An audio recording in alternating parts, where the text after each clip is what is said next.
Okay, guys, in this writing video, I want to show you some student work, okay?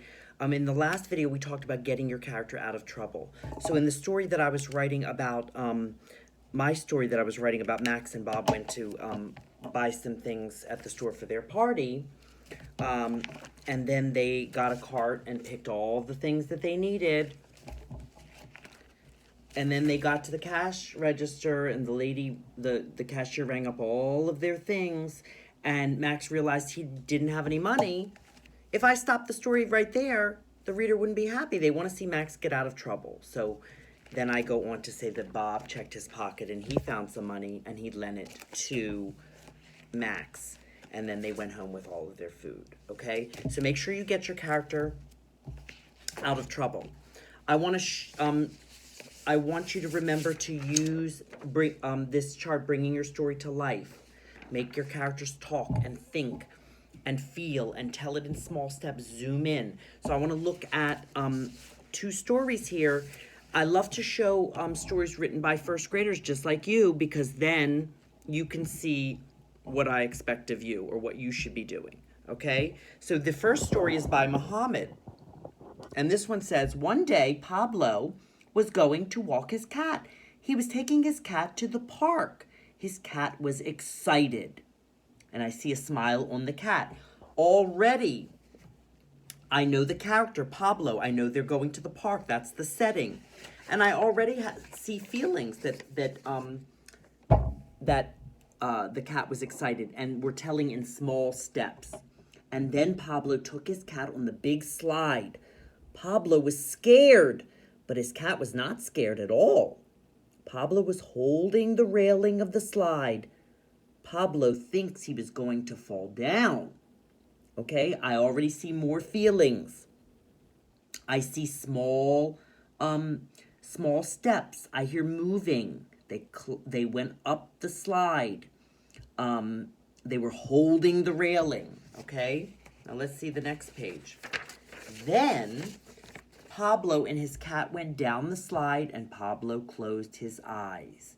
I also see words that are moving the story along. Then, so they went down the slide. There's small steps. He's closing his eyes. They're telling each thing that's happening, the moving. But then he opened his eyes, and he was not scared anymore. And he said, "Wee!" And he wasn't scared. This is the best. Oh, he wasn't scared, I guess, of the big slide ever again. I think he made a mistake here. And that was the ending of the story. So and I heard talking on the last page when he said "we," and I heard a lot of feelings. He wasn't scared anymore. I saw small steps that he zoomed in. And I heard moving, that he opened his eyes, he closed his eyes, he held the railing. Okay, so Mohammed is doing a lot of the things that first graders need to do, okay? Now let's look at one more. Let's look at Alejandra's. And Alejandra is writing a story about Gilda. And she says, one day Gilda was running to the park with her sister.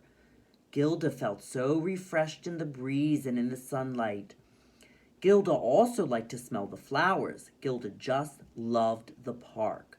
So look at the small little details. We're learning so much about Gilda. Look at all the look at the faces. Look at all the details. I see feelings. Okay? I see the setting and the characters. When Gilda got there, she went on the monkey bars. She fell down. She was not so happy because the monkey bars were just so easy. So look at Gilda's not feeling good anymore. And they're telling in small steps and movement. She fell down. Now look at all the thinking and all the labels and details. Then here's a time word to move the story along. Then Gilda sat down and thought of another way she could cross the monkey bars. She sat down for a long time. She had lots of ideas, but she had to pick one. You see how they're telling in small steps, how she's sitting there and thinking? And now, here's the ending. Gilda knew which one to use, and she did it. She crossed the monkey bars without stopping. Her idea was to cross the monkey bars going backwards and looking at the sky with her eyes closed and skipping a bar. It was so fun, she never stopped. Now the reader's going to be happy because Gilda got out of trouble. She was very scared and she fell down on the monkey bars. But Alejandra got Gilda out of trouble. She told the story in small steps. She made Gilda move. And she made Gilda think and feel. Okay? I don't know, she could have added maybe some talking in here, but she did a lot of things on this chart, ways to bring your story to life. Remember, you can always go back and add something that you forgot in your story. If you forgot to get your character out of trouble, go back and get them out of trouble. Add the ending. I want to show you with this Gretchen story how you can go back and add some details. So remember, Gretchen was in the treehouse and there was a storm. She hid her head in her hands. Crack! She was cold. Then the storm passed and Gretchen's mom yelled, "Gretchen, come inside and get dry. I made hot chocolate." Gretchen climbed down the treehouse. Now, before I go to the last page where she felt safe at last, I want to add in another page with some more details. Gretchen raced for the house. Her mom was in the door. She ran fast. And then, so I'm going to add that page in here.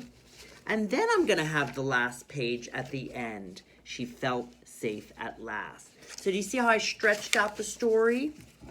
And I added more details. And now instead of my story being 4 pages, it's 5 pages. Remember, when you write your stories, you need to plan them out. You need to have realistic problems that could happen in real life, and problems that could happen to a character who is your age. Okay? You need to have one problem in your story, not many, many problems. Just one problem, and then tell how the problem was solved. You need to bring your story to life. Okay? So I hope those examples helped, and I will see you next time.